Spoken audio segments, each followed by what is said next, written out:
Good afternoon. It's Tuesday, August 12th, 2025. 4 stories, 1 thread. When power plays to the crowd, institutions bend, and unfortunately, sometimes they can break. Today, Ken Paxton tries to throw Beto O'Rourke in jail over a redistricting fight. The VA's staffing crisis is worse than advertised and older than this administration. The president publicly leans on Goldman Sachs to sideline an economist who won't toe the tariff line. And the White House is reviewing the Smithsonian's museums, a needed course correction after years of ideological creep. Let's get into these things you need to know before you get home this afternoon. Down in Texas, the Attorney General, Ken Paxton, is asking a state judge to jail Beto O'Rourke, alleging that O'Rourke violated a restraining order by fundraising tied to Democrats' redistricting La Resistance. The order from Tarrant County Judge Megan Fahey barred fundraising intended to bankroll lawmakers' efforts to derail the Republican map in the Texas House. Paxton says O'Rourke crossed the line. O'Rourke's lawyer calls Paxton's filing an outright lie, arguing that when O'Rourke said there are no refs, forget the rules, he referred to national redistricting politics, not a plan to flout the court's directive. O'Rourke plans to seek sanctions against Paxton. A hearing is scheduled.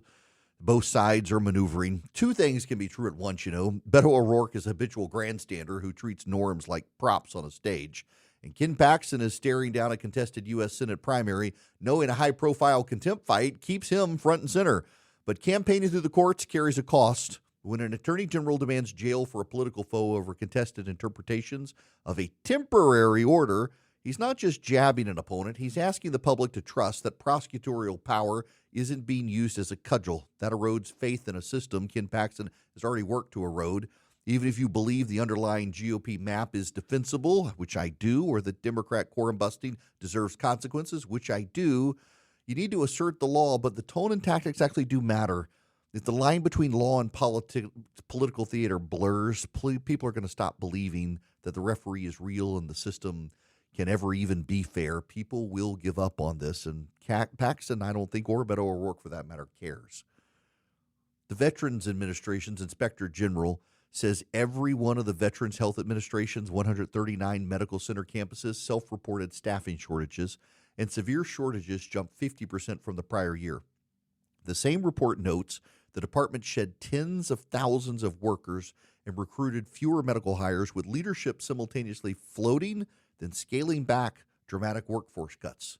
The Inspector General has documented shortages for years. In other words, it didn't start in 2025. It's a system-level failure that long predates the current political fights. Now, to be candid, current policy choices haven't helped. Earlier this year, VA leadership signaled a 15% drawdown, up to about 83,000 positions, before partially reversing course in July and shifting to attrition and narrower reductions. Now, none of that contradicts the core point. The crisis was already here, and the watchdog has been flagging this repeatedly. People blaming Doug Collins or Donald Trump are just making partisan points and missing the problem. Veterans don't care which administration owns the trend line. They care whether the nurse shows up and the doctor shows up and the appointment exists. The takeaway shouldn't be a blame game. It needs to be reform, streamlining hiring and credentialing, paying market wages and hard-to-fill specialties, protecting mission-critical roles from top-down efficiency crusades. Stop bouncing between slash and save headlines that spook talent out of the system.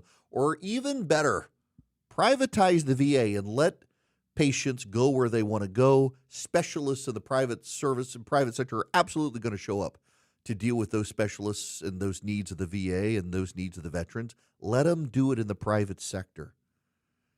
Up next, public pressure on Goldman's economist. The president publicly urging Goldman Sachs to replace its chief economist after Goldman's team published analysis about tariffs costs.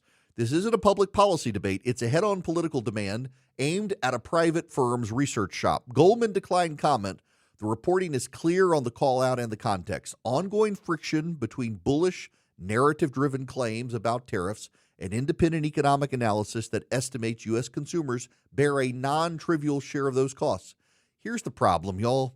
If a Republican White House cheers when a president targets an outside private economist for inconvenient numbers, it's going to lose the argument when a Democrat White House does the same thing to conservatives. Markets depend on signals. Research independence is one of those signals. Governments can disagree loudly, but using the megaphone to threaten stature or contracts for disagreeable analysis is the strong arm you expect from Beijing, not Washington. If tariffs are winning on the merits, well, then the president should make the case on the data, not demand that banks reshuffle the people who publish the data. Remember, we're also asking those same banks to help with massive undertakings, from financing big offerings to stewarding liquidity in choppy times. Undermining their independent research doesn't inspire confidence. In fact, it makes the president look like he can't stand on the merits and is trying to cover up his bullying and lies. If he's telling the truth, the data will expose it, and the Goldman Sachs economist will be discredited. If the Goldman Sachs economist is telling the truth, the president silencing him just undermines the private sector and faith in the economy. Lastly, there's a Smithsonian review and a course correction after years of ideological drift.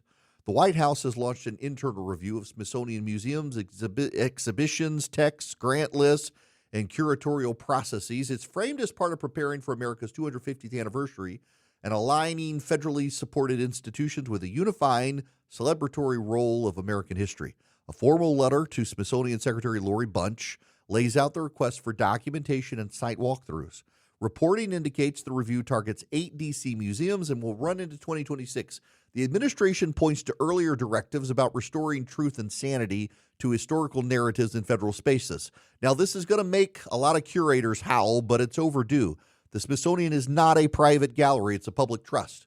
For years, activist frameworks crept from classrooms into federally funded cultural spaces. For example, the new Museum of African American History and Culture's infamous whiteness chart. Don't forget this. The National Museum of African American History and Culture did a chart suggesting punctuality, objective thinking, and hard work were markers of quote-unquote white culture. This wasn't a fringe Tumblr. It was published on a Smithsonian site until public backlash forced its removal and an apology. The episode wasn't a one-off. It signaled a worldview that cast basic civic virtues as suspect. A federal review that insists on accuracy, balance, and a broadly shared narrative of American achievement is not censorship, it's good stewardship. One caution, guardrails shouldn't become guard posts. If the review drifts from correcting excess to dictating a party line, it's going to commit the same sin from the other side. The test is simple. Does the exhibit tell the truth, the whole truth about the American story, including our evils and our triumphs, without reducing the country to either one? It's a complex story. We're a complex people, but we're a great people, and the exhibit should reflect that. So that's the afternoon. A Texas AG auditioning for a Senate primary by asking a judge to jail a rival, even as the rival treats rules like props. A VA workforce crisis older than this administration, now deepened by stop-start management. A president leaning on a bank to silence an economist instead of trying to win the argument with the facts. And a federal review of national museums to pull them back from ideological capture and toward a fair story of our wonderful American heritage.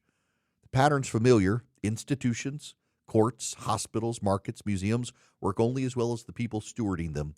When ambition is louder than duty, public trust cracks. When leaders insist on order and truth, that trust can be rebuilt. That's our task. I'm Eric Erickson. These are the 4 things you need to know this afternoon before you get home. Be sure to subscribe to our YouTube channel at youtube.com/EWErickson. In fact, you can text the word Eric, E-R-I-C-K, to 33777 and follow me around social media and help grow the show and the podcast. Please stay informed, stay engaged, and as always, please keep the faith.